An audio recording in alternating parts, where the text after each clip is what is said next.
Hey y'all. Okay, video number 2. Let's talk block letters. So, this is, typical block lettering. This example, I think, is a sort of block lettering. It's just not the, it's not the typical, just very square, blocky lettering that we think of when we think of block lettering. But anyway, here is how I do block lettering. So again, like I said in my previous video, it's helpful to me to think of this as if I'm drawing the letters rather than writing them. But let's see. So if you think, I said my typical word is hello. So if we've got an H, if you think of each of these lines as a rectangle, okay?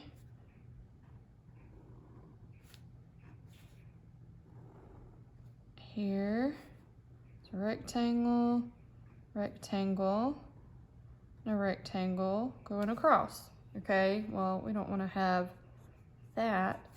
But if you think about it like that, okay, here's my rectangle. I'm starting. I know that down here I'm going to cross over, okay? And I'm going to have a rectangle on the other side. I'll come up here, cross over, and down. There is my block letter H. Okay, now, H's are easy because they're just lines, but maybe you've got something that's a little more challenging. So I'm going to show you kind of my cheater way to do it. Normally you would do this maybe with a pencil, but doing this will at least give you kind of a feel of how these letters are built. So let's say you've got a lowercase e. So here I'm going to draw it with this marker so you can see. Okay, there's my lowercase e. So if you're wanting to kind of figure out how you go about making this into a block letter, you can actually trace around it. So I'm going to start here. I'm coming out like that. And I'm going to trace around, around, around. Okay. All right. When you come to an end, just do a straight line over. And then come around and meet back up. So there you've got the outline of your E, but don't forget about the hole, unless you're doing a fun font that doesn't have any holes in the letters, in which case you would just leave that. But I'm gonna put the hole in. So it kind of lines up with where that one started. And there we go. If you had done this with a pencil, you could have erased the letter inside and you would have your block letter E. But once you get used to doing them, then you can you'll just know, okay, I come over, I come around like I'm making an E, but I leave a space there. Come back up like that. This comes back down and around, comes over, and then I put my hole in. Okay? Now, you don't have to just do yours with super straight lines. I mean, you can have a fun curvy lined H.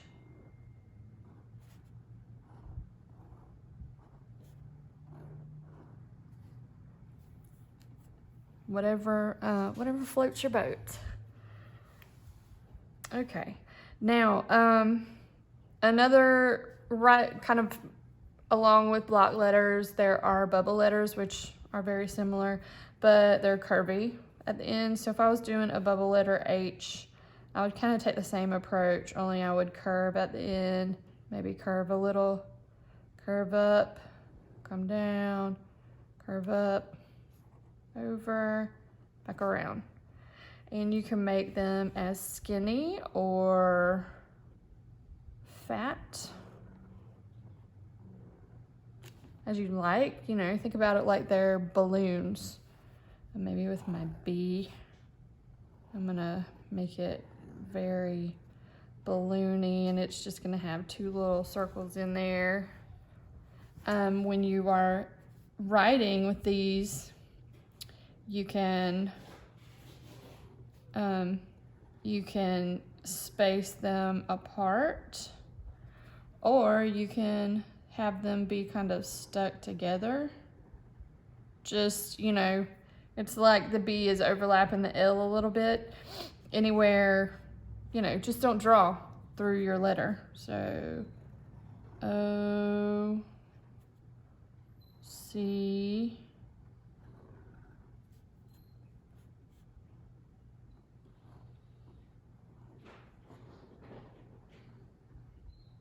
I'll put a little stick there for the side of that.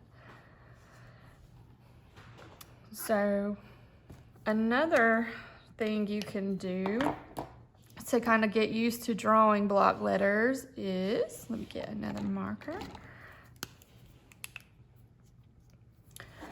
You can take a marker, and I'm gonna kind of turn it to the side so it makes a fat line. But if you have like a chisel tip marker, this would work. But maybe you write like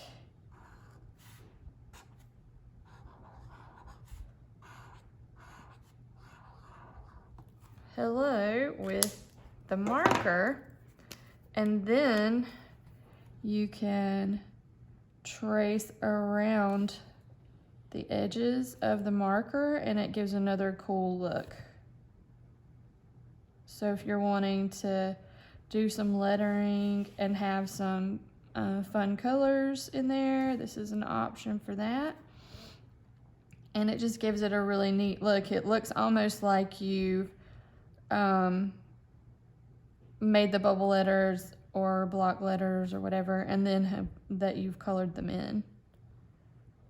Don't worry if you're tracing it and you either see, I went outside of my thing, but I'm not worrying about that, because I don't know if you've ever looked closely at illustrations and things like that, but a lot of them, the color sometimes doesn't stay directly in the lines, and I think it's kind of a cool look.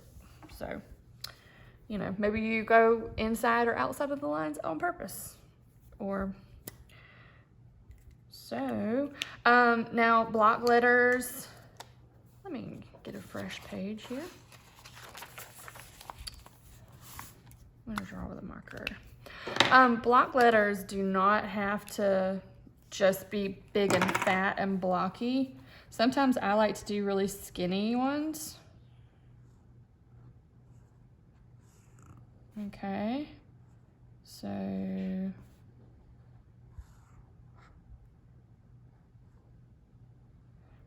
when you're doing your lettering, your crossbars and things like that should all be about the same height. Now you can play around with where you put them to make it a little more whimsical.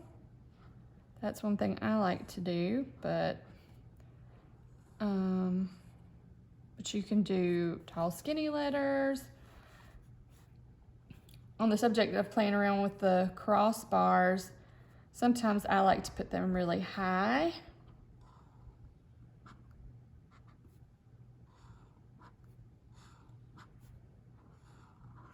And sometimes I like to put them low.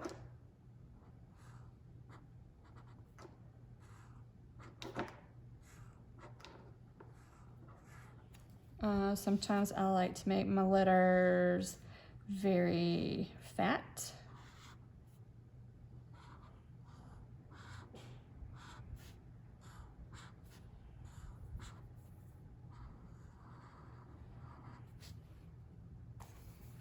Or very skinny.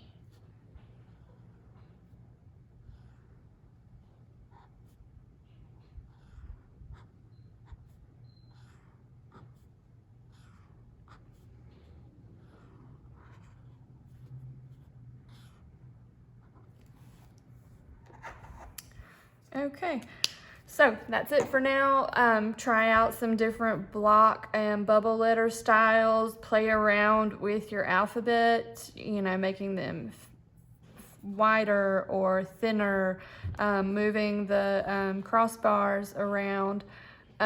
Do the whole alphabet in one way and then do it in another way. Maybe have a notebook.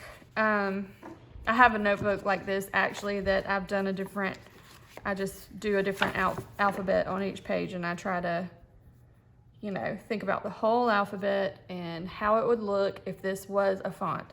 So give it a try and let me know how it goes. Bye.